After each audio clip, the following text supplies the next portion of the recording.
Hello, everyone.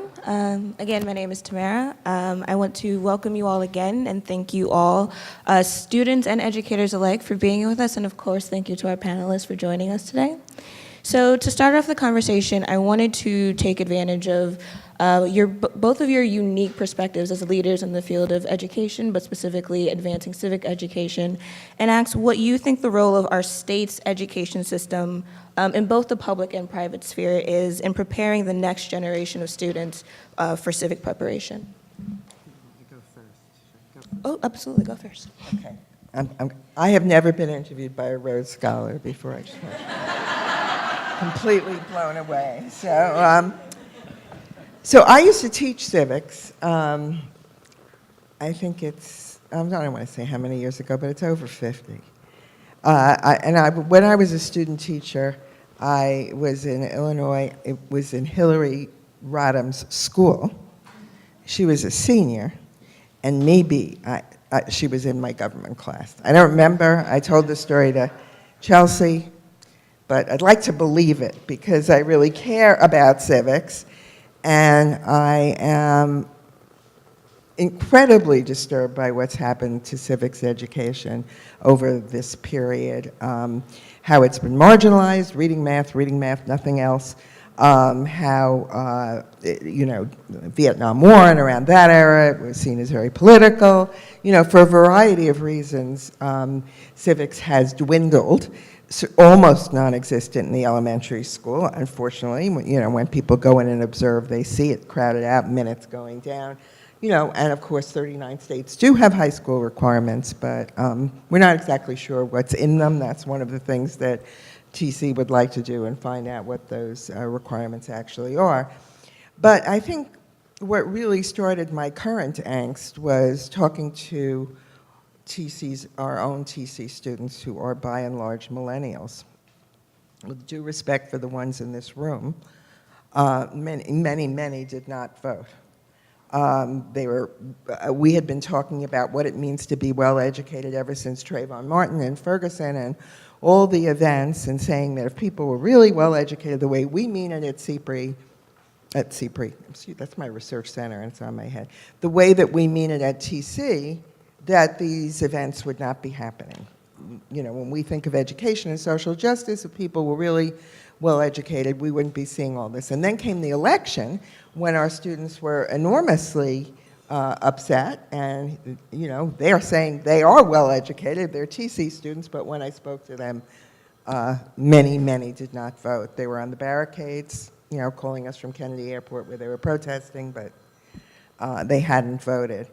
And so we have a huge need, and I just want to say one more thing for this part of the conversation, and that is, I think an additional problem to the marginalization of civics is the emphasis, where there is any, on civic engagement and not on civic participation. So you see a lot of service learning kinds of things. Let's go do a recycling drive, not let's go to the town council and get them to do a recycling drive. So there's a huge need, and I think Chancellor Rosa is the best one to say about how the state can step in and fill it. Yeah. Thank you. Did I touch the button? Can you hear me there? No. It's red. Yeah. Thank you. I want to start by saying that one of the key points is that I think most people in this room and outside of this room would say that civics should be an educational priority. I think that's a given. I think that if you go on our website, you would see a great deal of work that's been done for quite some time, particularly even in 2010. We had the Regents really embrace the notion of civic learning. Now, having said that, I also want to step back and say that one of the conversations we've been having as part of our ESSA plan, and not just so much as part of our ESSA plan, but I think because of the members of the Board of Regents, we've been engaged in talking about the issue of college, career, and civic readiness. Okay? Most of you have been hearing the conversation around college and career readiness. And then you'll hear something about, and we also have to do the civic part, right? I have to tell you that our board is committed to making sure that these three priorities are at the table, in the same, sitting at the same table. So it's really about college, career, and civic readiness, so that we make sure that our students are college and career and civic ready. So the other thing is I just want to share with you that an interesting piece that says the Regents shall ensure that the course of instruction in grade K through 12 includes components of citizenship, character education, and that we instruct our students in terms of honesty, tolerance, personal responsibility, which is key, understanding law and rules, dignity, and for those of you who have been following our work, we just adopted the Dignity Act, which is part of the engagement in this whole situation of looking at civic learning. I know that New York City and Generation Citizens created an action, a call to action around this. We, at the state level, are very committed to the importance of not just technical content knowledge, which is what Susan was talking about, because we have been spending a lot of time on technical content knowledge. But that is only half of the equation. The other half of the equation is understanding your responsibility as an individual, your responsibility as a good citizen, understanding that what is the role, what was the original intent, which has not changed, of educating our young people to participate in our democracy. And they are the people that we pass the torch to safeguard, to make sure that our democracy represents our values, our principles, and the kinds of responsiveness that we want our K through 12 and beyond. Now, after 12, we still have responsibility because we have higher ed, but we want to make sure that civic learning continues beyond the K through 12. So speaking to that need that is, or that void that currently exists in the K through 12 classrooms, I was wondering if you could maybe speak to your histories and trajectories as both educators and as an educator and researcher and as an educator turned policymaker about how you've both elevated civics education in the separate institutions that you lead. Well, here at TC, we have a multifaceted effort underway, and we're seeking funding from a variety of places. We do mean it in the larger sense. We mean 21st century civics, which is civics for a multicultural, multi-ethnic, digital society, not the civics I taught, but a new understanding of civics that has a lot of what Betty was talking about involved. We're thinking about curriculum and professional development, of course, because those are things we do at Teachers College, as well as pre-service education. For teachers, we should think about that too. But professional development across the content areas, because we know it's fighting for space for civics in the curriculum is not where we should spend our energy. We should think about how civics fits into all the varied curricula, and I know you can see it, environmental science and things like that, but Lucy Calkins, for example, is working on a civics set of books for the Teachers College Reading and Writing project and is contemplating a camp for middle schoolers around civics and using reading and writing in civics. We're thinking about digital games and how they fit into the curriculum that could help with civics. One on fake news, for example.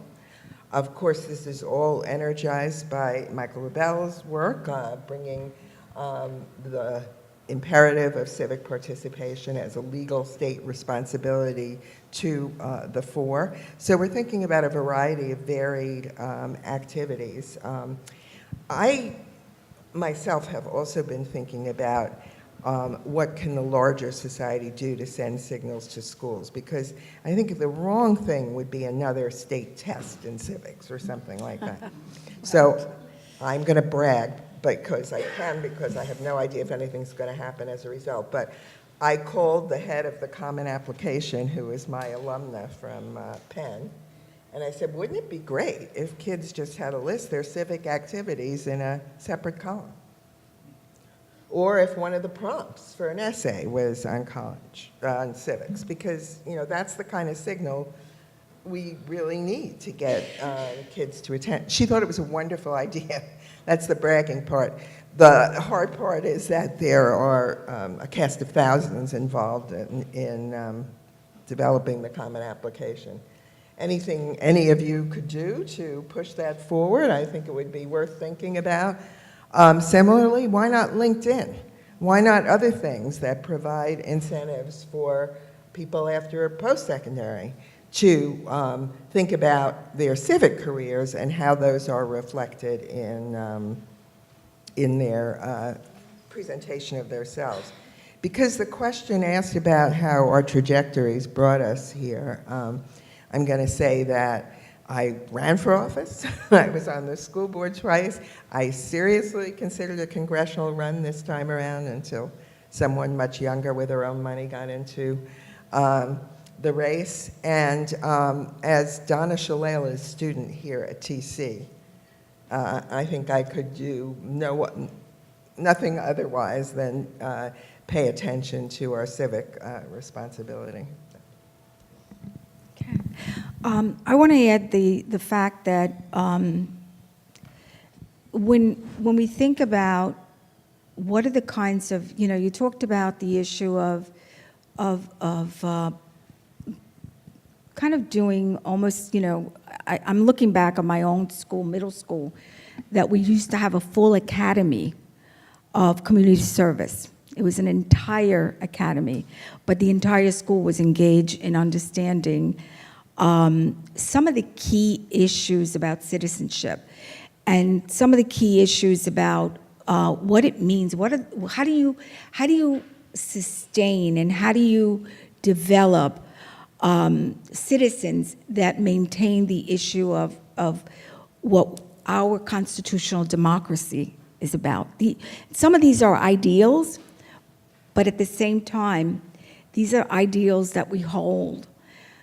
And all of us collectively must really contribute to making these ideals part of the fabric of our communities. And so starting from very, very young, teaching our children the importance of many of these values that are very much a part of the fabric of the work that's in our Constitution, and it's the work of what our democracy looks like, is key.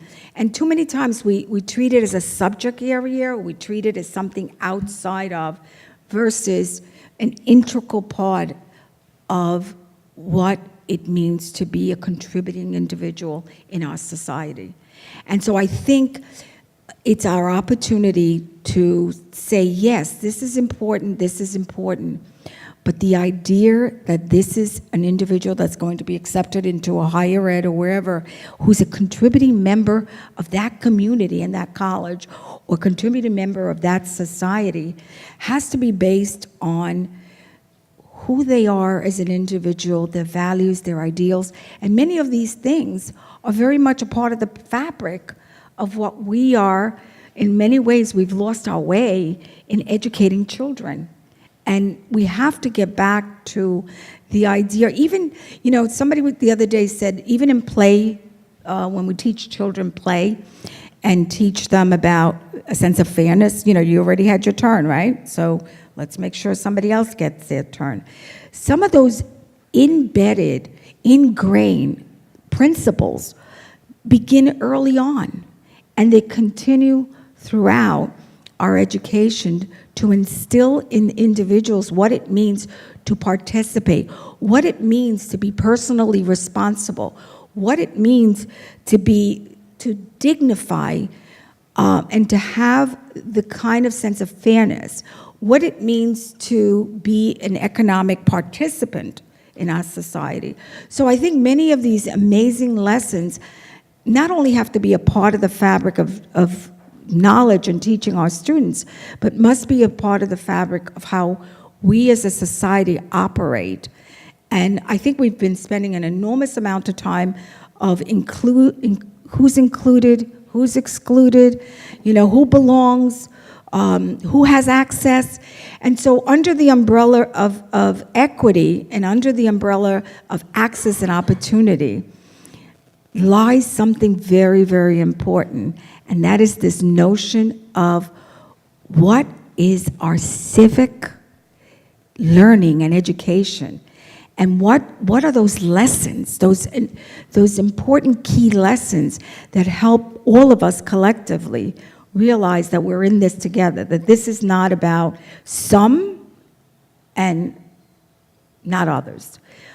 So I think there's an amazing opportunity to create a rich, holistic education for our young people, for our students, and for our citizens. And the only way to do that, I always believe, you have to feed the mind, the heart, and the soul.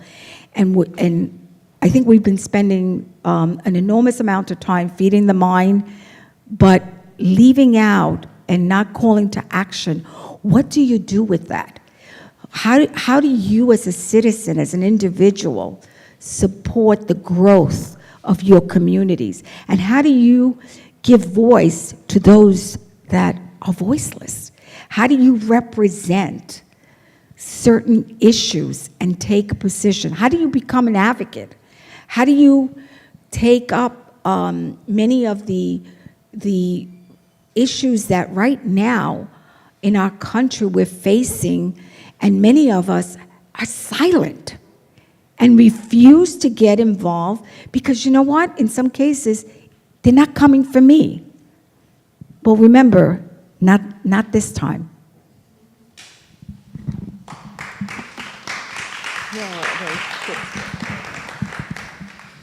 So we've discussed a lot about the value of civics education in classrooms and beyond, and I think especially in this room we can all agree about that value, the value that it has. So I was wondering, what are some barriers that you are both finding either institutionally or socially that prevent these values from being implemented where they need to be? Well, there are clearly challenges with time and fitting civics into the curriculum. I think there are clearly challenges with teacher knowledge and capacity. I think teachers are often afraid of talking about political issues, even though there's a lot of good work out there, a new book by Diana Hess and a colleague on how to have political conversations in classrooms that could help guide them. So, you know, those are clear barriers, but they are by no means insurmountable. And, you know, I just feel we haven't paid the attention. So we have knowledge gaps. Let me use higher ed as an example. We really don't have good measures of what a civic climate is at a college. We've used a lot of, you know, kind of proxies. And we don't have good measures of outcomes and life outcomes. We sort of have self-reported behavior and things that are questionable for a very small subsample of people who continue to be surveyed. So we do have knowledge gaps of what works. We're trying here to engage our students in more civic political activity, not just civic engagement. And they've started something called Take Action Tuesdays, where they've gone to Albany, they have commented on legislation, they've gone to the town council, they've had speakers in, And I would love to know if that has some effect. I mean, I'm, hoping we study that someday, because I think we don't have all the knowledge we need to understand what might really work. Yeah, I want to add to the fact that as I'm sitting here, I'm thinking of a conversation I recently had. When I was a middle school principal, we used to have, kids would eat for like 20, 25 minutes, and then the second half, they either would do a one-day advisory, and the next day they would go into an auditorium, and they would do town hall meetings about a particular topic.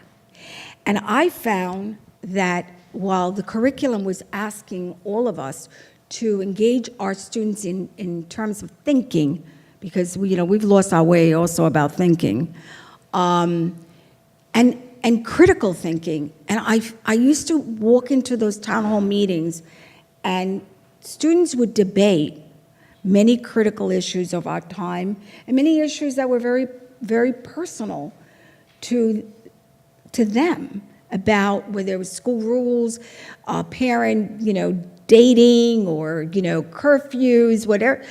And what was so amazing was that those were very personal to them, but more importantly, they were engaging in analysis, they were engaging in arguments, they were engaging in even issues of how to be respectful, how to engage, how to agree to disagree, which, by the way, many times those are lessons that we think we have learned through our education, and we have not, along with how to even share our toys, right? And so in our town hall meetings, I found that our students were in fact owning their learning, and owning them through this whole critical thinking aspect of looking at an issue and dissecting and deep diving. I think in some ways we have been in this education, I said this the other day at Metro, we have been snorkeling in education. And we've been snorkeling because of the fact that we've got this time issue. We've got to cover, in our country, we're gatherers, and we've got to gather 16,000 things. And we've got to touch all 16,000 versus maybe do 5 and deep dive and really fully get a deep understanding of those issues. And so I think we have to rethink how we educate our children to be thinkers, to be critical thinkers, to understand content, but in a deep way, and then how to apply that learning. We have also lost our way in terms of applied learning. And so I do think that civic education and civic learning is an opportunity to get our students to understand, what do you do when you talk about, the Constitution, or you talk about the Declaration of Independence, when you talk about many of these issues, what's the application? How do you own this? How do you internalize this? And then take that internal process and apply it. And so it doesn't mean that you have to add on a course. It doesn't mean that you have to somehow, give up time for whatever else you think is more important. But if you put it as a core, as a fundamental expectation, then I think it will, and that's why, so let me go back, and that's why I go back to, until the issue of civic learning sits at the table with everything else, it's an add-on. And in good times, we'll leave it there. In bad times, it disappears. And I submit that given the crisis that our country is in today, and we can spend hours sitting here talking about the crisis that our country's in, from racial to immigration, to disrespect for people who speak other languages, other religions, and have other different ways of living their lifestyle, I submit that we really need to do a deep dive to help our young people understand how to build community and how to build respect and how to really become very much a part of the fabric of this. We're in this together. This is not about some are in the game and others are not. So I really, really submit that our educational system has to really step back, both at the state level, but more importantly, even our federal individuals have to step back and realize that we need to regroup, we need to rethink the principles of our democracy.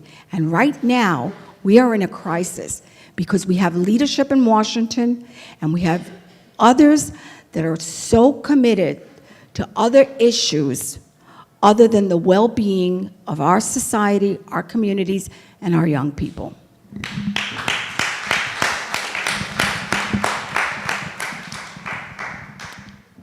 Continuing to think about solutions, Chancellor Rosa, you previously mentioned a component of New York State's Every Student Succeeds Act plan, which, as you stated, emphasizes career, college, and civic readiness, and the creation of the Civic Readiness Index. So I was wondering how you envision updating New York's educational standards and the support and guidance provided to districts and schools to ensure that they accomplish the goals in that plan. Well, I also want to mention in there that we have the Dignity Act, of course, and also, it's so interesting that as a board and as a State Department, we have recently, and by recently I mean within the last 2 years, we've been engaged in building on the work that's been done prior to this, on looking at the whole issue of social emotional, understanding kids in terms of trauma, understanding communities, understanding poverty. We're naming it. We're not creating these narrow views on what it means to educate a child in today's educational system. So I think a lot of the work that the staff at SCD, along with the Regents, and our ESSA plan. Our ESSA plan is a plan that's evolving, and it's a plan that we submitted to the feds, but we are looking at that as our blueprint to own it as a way to signal to New York State, not only school districts, but New York State communities, that we are invested not in the whole child, and that we are invested in assuring that we really provide ways to educate our children in ways that create understanding of their backgrounds, their cultures. So being culturally responsive is key. Being culturally sensitive, understanding some of the issues that we grapple with in terms of our own positional powers at times, or even our sense of privilege. And what that means when we engage with our students that may be from a different background or may come in to our classroom speaking a different language from different cultures. How do we celebrate that? How do we understand that? So part of our work right now is about really creating this plan that allows us to advance our sense of peoplehood, but advance our sense of giving a roadmap for our schools and our communities and our districts to ensure that we are setting priorities beyond just the basic academics that we have been engaged for a long time, as I call it, the content technology focus, but rather looking at educating the whole child, the whole community, and good citizens.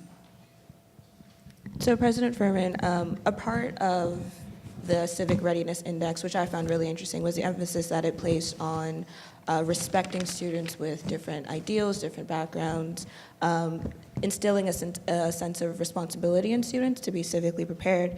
So I was wondering, as someone who specifically focuses on, ensuring student outcomes through educational policy and through curriculum, how you envision teachers implementing those kind of values to ensure that we students not only stay civically engaged in the classroom, but also outside the classroom. Well, we're very lucky at Teachers College because we have a group of faculty across all the subject areas in pre-service that focus on equity pedagogy and what that means, and gives teachers tools for addressing cultural understanding, racial awareness, self-awareness, respect for others. It's not just giving them a pep talk, it's actually giving them tools to work on these issues in diverse classrooms. Even to just discuss race, is difficult for a lot of teachers. It's for some of our faculty. So those faculty who have been working on these tools have tried to work with other faculty here. We have an annual, this is a plug, Reimagining Education Institute. In July, we've had 300 educators come to it. It's going to be digital. It specifically focuses on these challenges and how to prepare teachers to address them. I think that we have to think seriously about professional development as well as pre-service, as I just said. We as a state, we're not going to create more civics classes.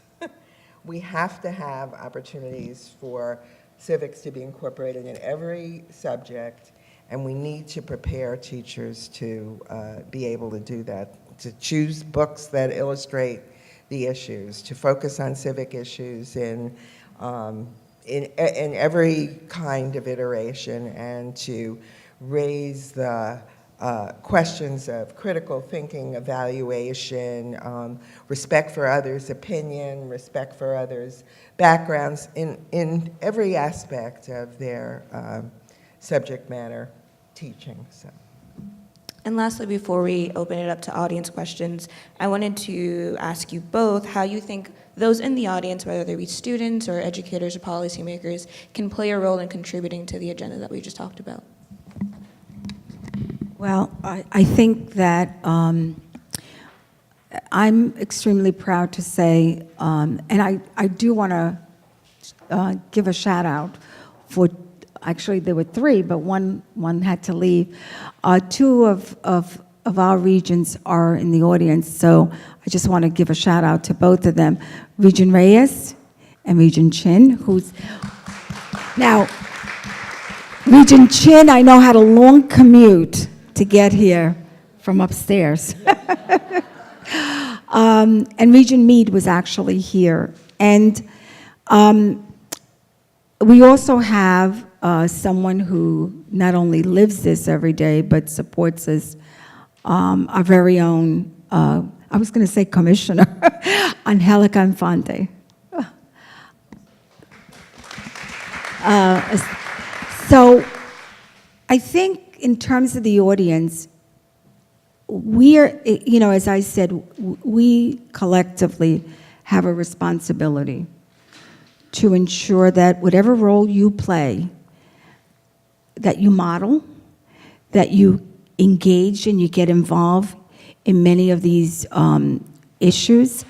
We sometimes form task force and we form committees, and sometimes we have the same people who show up and give of their time, because there are people who say, I just can't, I don't have the time, I don't. But I do think it's important to make the time. Now, I will tell you, the two people that I just mentioned on our board, 17 members, we are all volunteers. We do not get paid. And we give of our time on the Board of Regents because we believe that this is really important work. So I would submit and I would suggest find your niche. Find the place where you could make a difference. It could be with one student. It could be with a group of students in your community. It could be with a group of citizens that you take an issue and you engage in. Could be that you join various groups when there's an advocacy moment needed.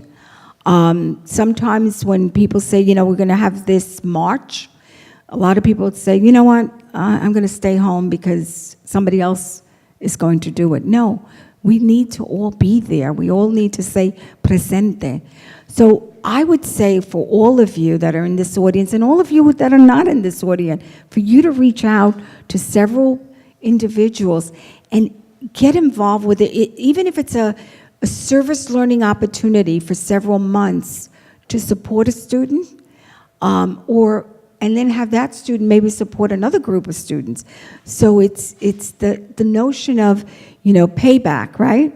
Or give back, or reaching back and reaching forward, which is really part of our society in terms of how do you take but then give back.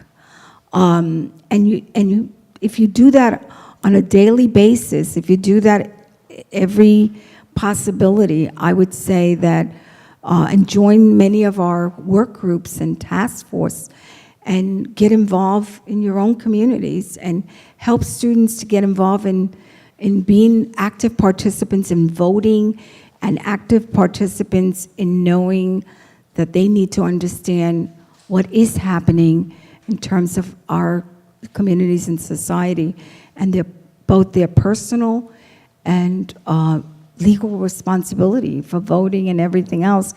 Then I would say we begin to form a bigger and broader community that's connected.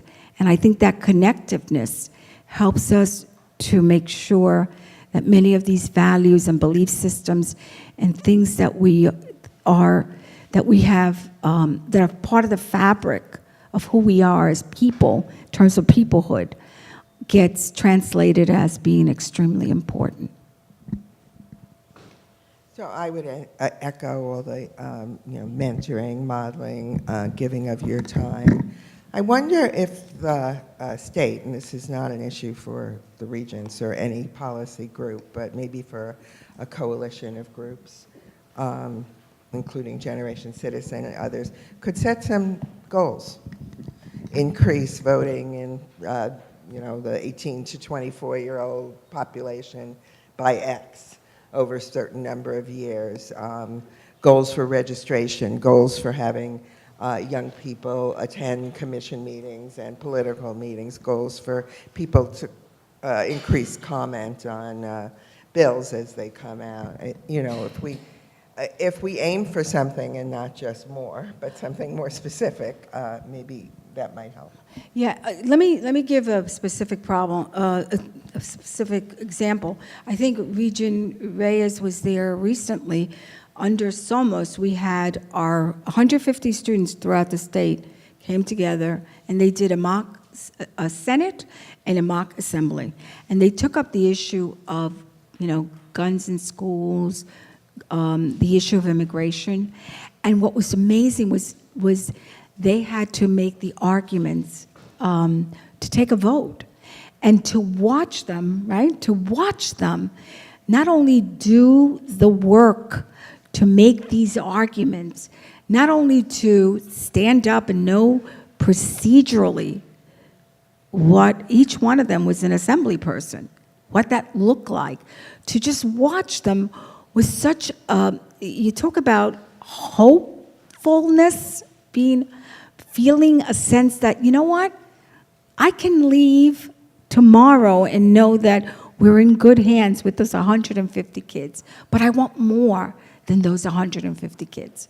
And so having those kinds of experiences, like, under Somos, the mock assembly, or having the experiences of having students that from the colleges are now going to go to Puerto Rico, right? And are going to try to figure out, how do we support a place that this government did not do right by? How do we, as a state, take our resources and learn to share them with those that are less fortunate. And so I think there's so many different ways that we can instill in our children that notion of what it feels like to help and to give a lending hand in many of these situations, but also to practice in some of these experiences. And we are very blessed in this state that there's so many opportunities for our young people. And, you know, we've given up field trips, we've given up mock assemblies, we've given up many of these experiences that are so rich and so lasting and make the kinds of impression that I always say, you know what, there's our next congressman, there's our next female governor, there's our next, you know, attorney. And so if we don't take the time to feed beyond just, you know, the content and the academics that we so passionately care about, but it's not enough. It's a start. We have to still think about how do we enrich the lives of all of our children. So a round of applause for our panelists, please.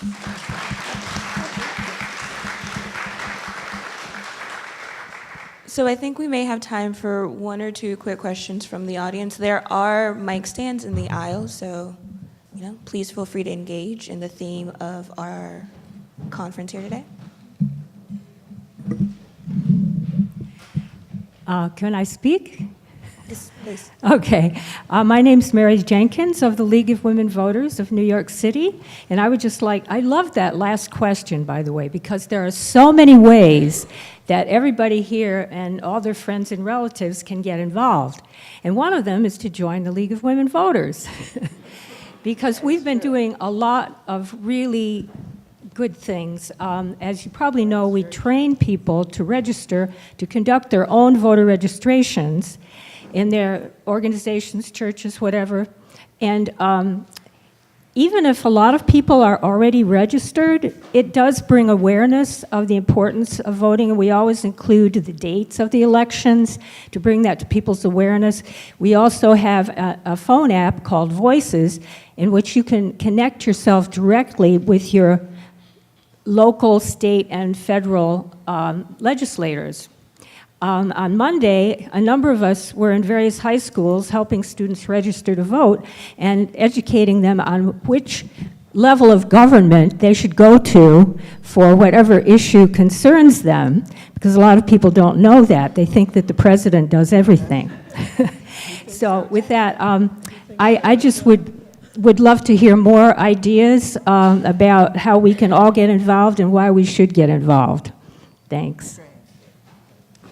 Hi, I'm Laura Wolf from Women's City Club, where we have taken civic education as one of our priorities. And I think what I'm going to ask about is the subject of the next panel, but because we have Chancellor Rosa and President Furhman here, I really wanted to push on the point that, well, yes, we can all get involved and there's much to be done. I'm really interested in the power, the levers that you control in some ways, or at least have a voice. And while we all believe, let's say, that the scientific method is important and we should encourage free inquiry and encourage every opportunity to think about how matter is made, we expect the schools to actually teach genetics and physics and the math that's preparatory to it. And while it's great that League of Women Voters is telling people which level of government addresses their problem, I think we all agree that there's some fundamental information and skills that we're hoping will be actually conveyed as part of their education. And I certainly sympathize with all the challenges of how many things we do think the schools should handle and how it's difficult to incorporate.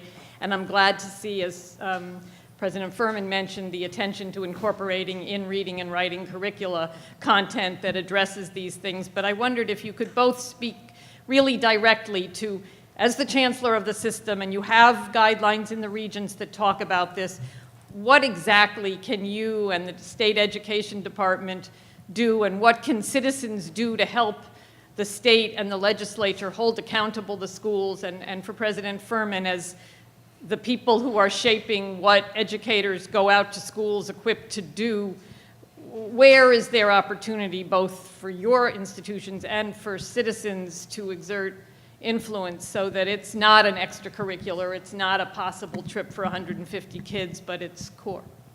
So before you answer, I do want to point out that we are running a bit short on time, so I think that will have to be our last question, but I do want to remind everyone that we will have our breakout session later where everyone can network and talk about all these questions, but please continue. Okay, so let me just say, you mentioned the scientific method.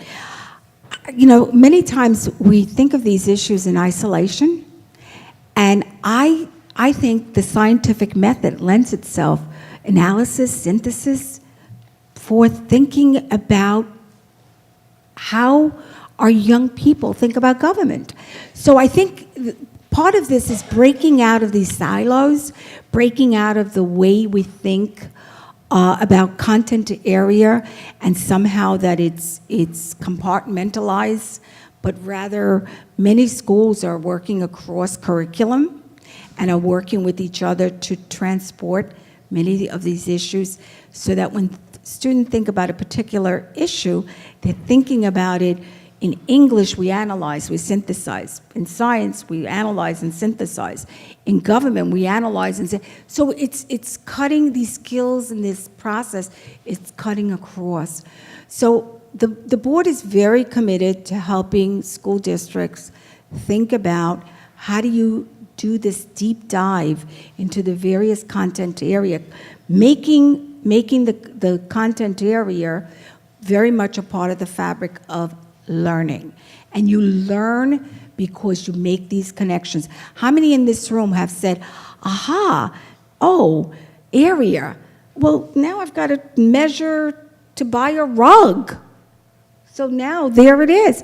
It's an applied learning that maybe I wasn't thinking about it at the time. So I think that what we're trying to do is support not just individual students, but individual schools, individual districts, and collectively getting to a place where learning in a fundamental kind of way cuts across all of these issues, but keeps the idea that civic learning is alive every single moment of every classroom and every day. It's not a separate issue. It just isn't.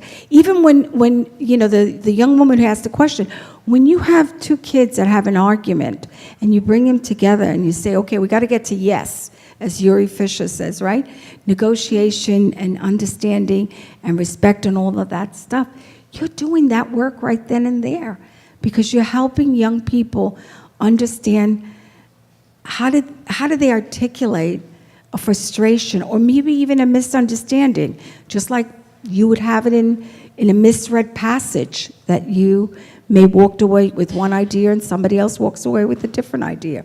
So the whole idea is to take learning and look at it from a different point of view than just this, as I said earlier, this idea that they're in these individual boxes. So it's the scientific method is kept here, the mathematics is kept here, reading and writing are kept here, but rather that, in fact, our work is that this cuts across all content area, but more importantly, it cuts across everything that students do in that microcosm called school, class, and district. Curriculum and professional development as well for everyone, but of course also our own pre-service teachers. So thank you again to our panelists.